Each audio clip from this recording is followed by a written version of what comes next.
for original rock, festival volunteer and poem and short story writer. Ladies and gentlemen, give it up for Azra Pathan!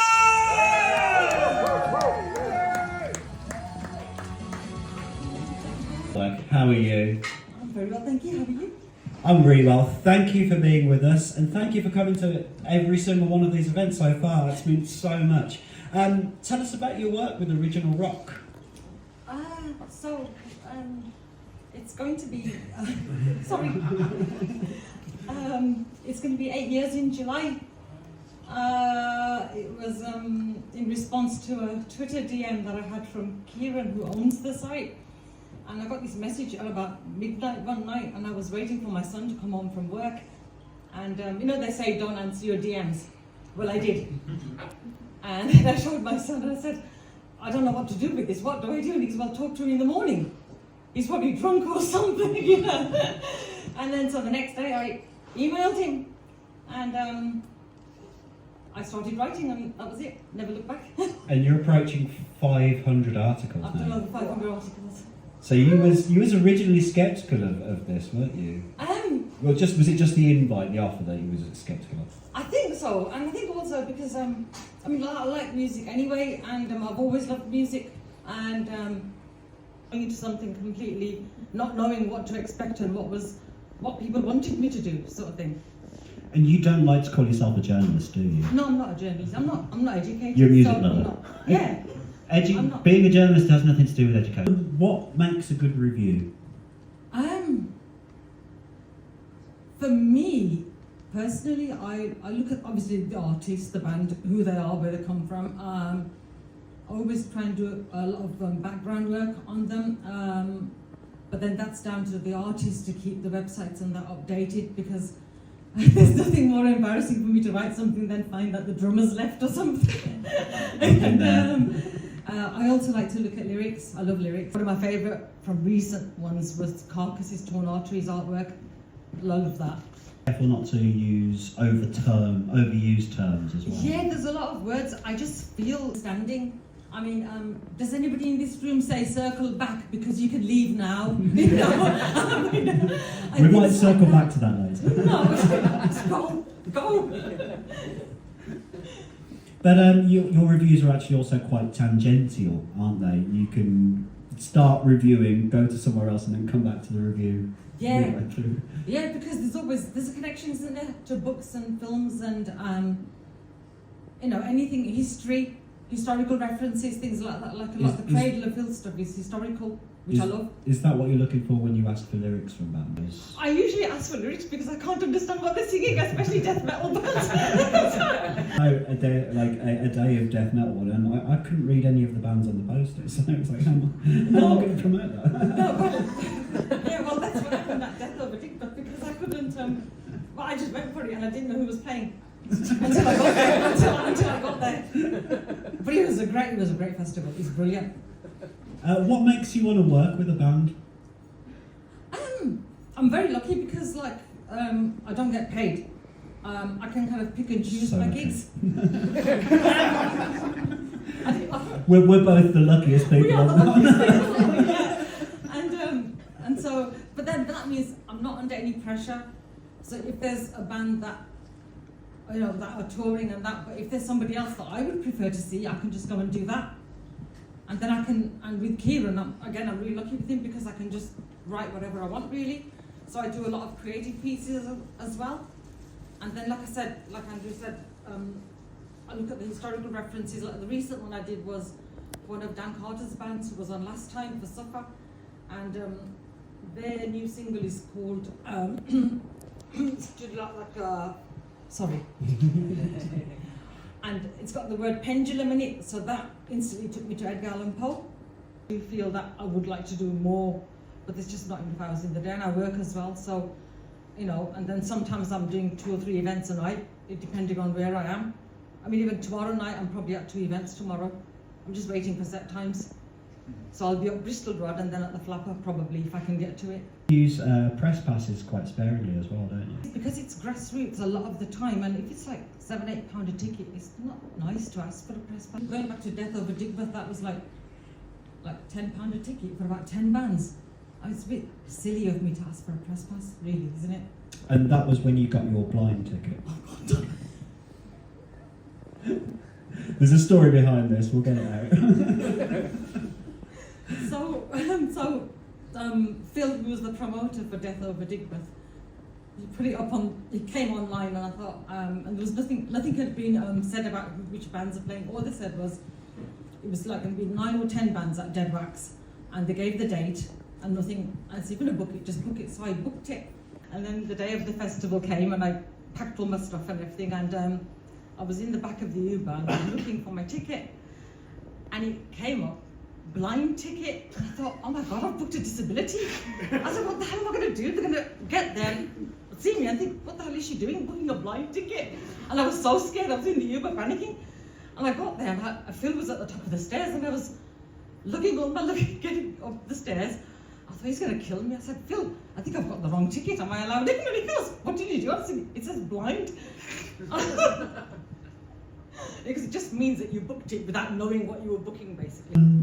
Which do you prefer, reviewing singles or albums? Or I love everything. I just love, it's just, for me to be involved in that is such a privilege. Because like the kind of background that I come from, I shouldn't be here, and I am. And to have the chance to sit here, you know, to be on a stage, it's not for me to, the stage for me is not to look down on people. You have a responsibility up here to level the room out, I feel. That you don't feel you should be here. Obviously you are here, and we're very thankful that you are here, but you have had comments asking at gigs, why are you here? Yes. How does it feel when that happens? Is that... I don't really think about it. I just answer the question as best as I can without throwing people off the balcony. Yeah. Yeah, that was I was at the O2, wasn't it? It was at the O2. I was at Malevolence at the O2, and I was up in the... I do my notes on my phone. I do have a notebook and that with me, but because it's dark, you can't really write anything, so I use my phone a lot, and I take my pictures on the phone as well. And there was a guy sitting in front of me, and he kept looking around, and in the middle of the set change, he looked around and he goes, can I come and sit next to you? And I was like, okay. So he sat next to me, and he goes, why are you here? And I was like, well, I work for a magazine and I'm reviewing. And he goes, well, you've got nothing on you. And I was, well, I'm using my phone. And he goes, well, where are your notes? I said, they're on my phone. And then he just kept looking, and then he goes, are you on your own? And I said, yeah. And then he said, well, you should be at a Bon Jovi concert. Thankfully you weren't at the Bon Jovi concert, and yeah, so does that piss you off, or is that sort of like... No, I don't let it, because I'm there to enjoy the music. Yeah. What's the point? You know, I mean, if people, I don't know, if people want to think, people are going to think, I think people make judgments, don't they, the whole time. People will see anybody and say, oh, you know, why are they wearing that, or why are they... I'm just there for the music, and I love what I do. Speaking of there for the music, you are one of those people who is absolutely there for the music, because you're a volunteer across a couple of festivals in Birmingham. Tell us about your work with those. Supersonic this year for me will be 5 years volunteering. I've done artist liaison there, I've done box office. Last year I was in the box office for the full 3 days.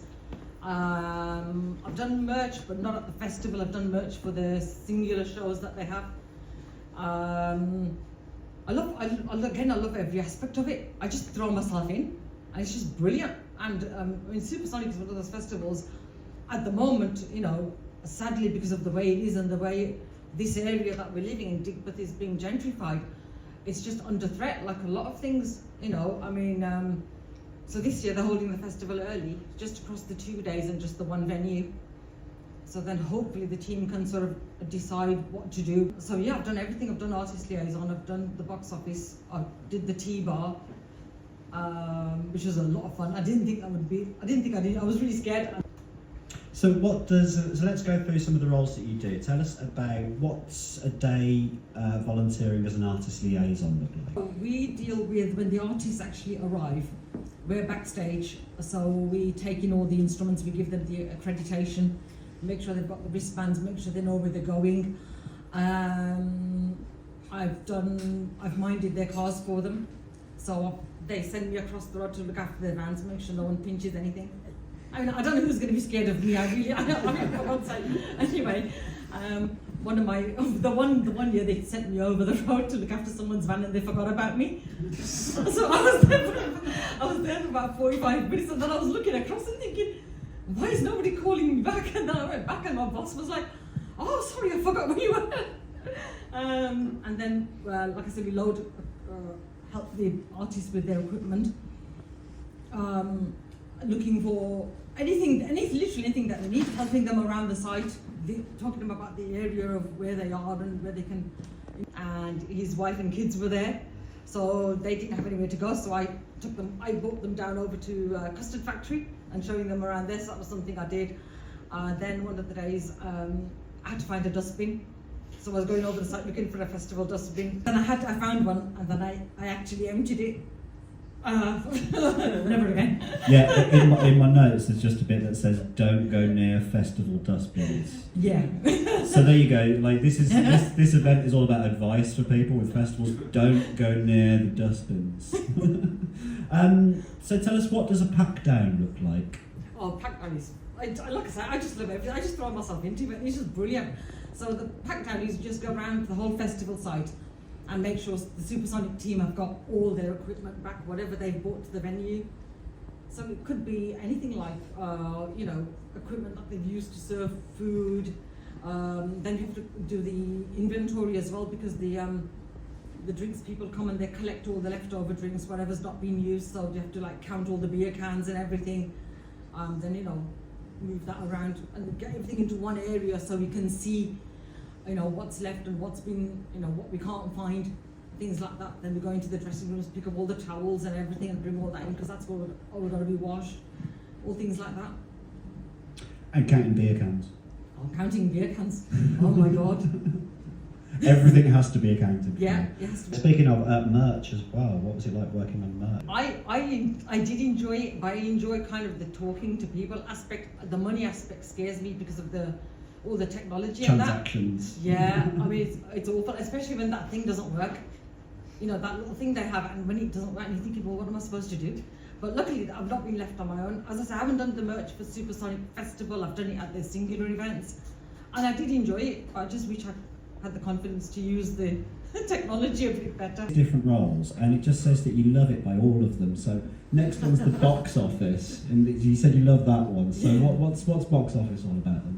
Well, the staff in the box office, you are the first people that are seen. So you're like the face of Supersonic in a way, because the public will see you first as they come in, because that's where they collect the wristbands or buy tickets, things like that.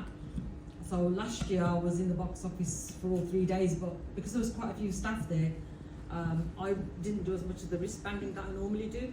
I was kind of standing inside the Zelig building and just showing people around really. And if people were asking questions, where's so-and-so playing, or where's so there was a couple of lads that come over from Ireland, and they'd never been to Supersonic, and they'd come to see Penelope Traps, who was over at XOYO.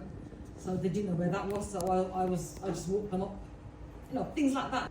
But you have to go in there with the right attitude, don't you? You have to want 100%. To be there for it. You have to be there, because you don't know what you're going to get asked to do. And although we go in with certain roles, you're given roles, once you get there, if they find that they need you for something else, they'll move you on to something else. So you have to be open to that and open to try. Go about applying to work with festivals as a volunteer? Everything's online now, isn't it? That's the thing. Everything's online. You have to keep checking online. So just keep going onto the websites, and whenever they put the call out for volunteers. And yet that doesn't help you being a technophobe, does it? Well, that's the thing, is it's different. When you're just searching online, that's different though. When you've got the merch thing in your hand, it's different, because you're going to be losing people's money. So what would you say are the biggest benefits of volunteering? I think just being out in the open. I think that's a great thing, just being out in the open. I think you get to see so many people, so many great bands. I mean, Supersonic is just a wide variety for all over the world. People from all over the world, and acts that you've probably never heard of. And it's great to see so many different bands that you would not see in the mainstream. And I think, you know, and then meeting people, it's great. I'm a volunteer too. It's the people that I've met along the way. You meet some of the best people doing some of the best things doing this. Some of the most genuine people as well. You have to think on your feet a lot as well. You say that the days can be quite intense, venue cancellations to deal with. Yeah, last year it was very intense because we did have a couple of venues cancel on us, but we managed, you know, the organising team managed to pull it together, and then on the days the volunteers then shoulder that responsibility to help the organisers feel comfortable that they know they can trust us to do a good job, you know. And like I say, the team of volunteers that we have, I can't speak highly enough of them. And so a couple more questions. This one's a bit more emotive. What does music mean to you? For me, it's a lifeblood. I mean, you've probably heard it a lot, but for me, it's like a call and response, because the artist is like on stage and they're giving their story, and it's not that they expect a response, but I think it's good if you can kind of reply to them, and whether that's like, you know, you're happy to hear their music, or their songs making you a bit sad, or it's reminding you of something. I think it's good if you can give them that response. Thing that you alluded to earlier in the chat was that you have a festival survival kit. Yeah. What's in this magical mythical kit, Azra? Can you tell us? So with Supersonic, I normally go armed with cable ties, duct tape, scissors, tongs, spatula. Just hope you don't get stopped by the police when you're volunteering.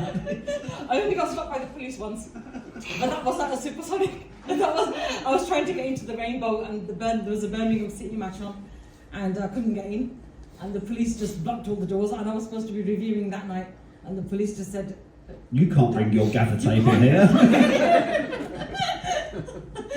Yeah. So we all kind of have our own little, so I always take something, and then I leave the bag in the volunteer hub, and then people can just help themselves if they need anything. So yeah, it's really good. And one extra question that I didn't send over to you. Tell us about your short stories and poems. Oh, that was just something I've been doing it for a while, and I was trying to get published, and that never happened. So I kind of like, I still did it, but I didn't really sort of concentrate on it to try and get it published. And then as a result of being with Original Rock, some of my creative work is part of what I do there, which is, I'm really lucky to have Kieran, because then I can just, if I want to write something creative, I can just do it and it gets published. So, you know. So we can follow you on Original Rock at 247. That's where we can see you on Instagram on the reviews that you're doing. Yeah, the Original Rock will be the website. That's where you'll see my reviews. My own I've got my own Azra Pathan on Instagram and Facebook and Twitter. And then obviously Original Rock have got their own page as well, which Kieran runs. Well, ladies and gentlemen, definitely go and check those out. And thank you so much to our first guest, ladies and gentlemen, Azra Pathan!